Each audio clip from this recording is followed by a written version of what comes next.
আল মিসবাহ সাহিত্য কর্তৃক আয়োজিত আজকের সেমিনারের মহামান্য সভাপতি, বিদগ্ধ পরিচালক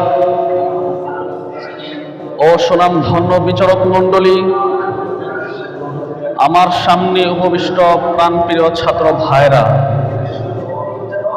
সকলকে জানাচ্ছি আন্তরিক শুভেচ্ছা, অভিনন্দন।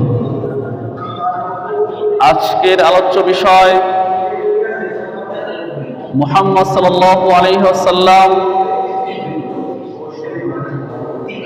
সভ্যতার চিরপ্রজ্জ্বল আলোকবর্তিকা। এই বিষয়ে কিঞ্চিত আলোচনা করব ইনশাআল্লাহ।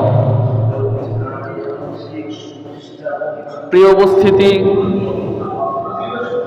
মুহাম্মদ সাল্লাল্লাহু আলাইহি ওয়াসাল্লাম বিশ্ব মানবতার আলোকবর্তিকা, হেদায়েতের যোগ্য দিশারি, মানবতার সর্বশ্রেষ্ঠ প্রসূন ও মহামানব,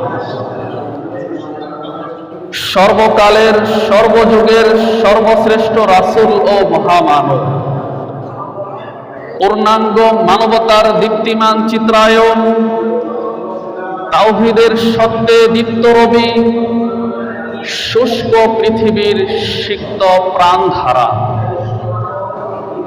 মুহাম্মদ সাল্লাল্লাহু আলাইহি ওয়াসাল্লাম ছিলেন আত্মিক পবিত্রতা, নৈতিক সুচিতা, ইতিবাচক ব্যক্তি গঠন ও স্বাধীনতার নব উত্থান, মুমূর্ষ মানবতার আধার রাতের পথিকৃত, এতিমের কান্না মোচনকারী, অবলা নারীকে সুমহান মর্যাদায় তিনি অধিষ্ঠিত করেছেন।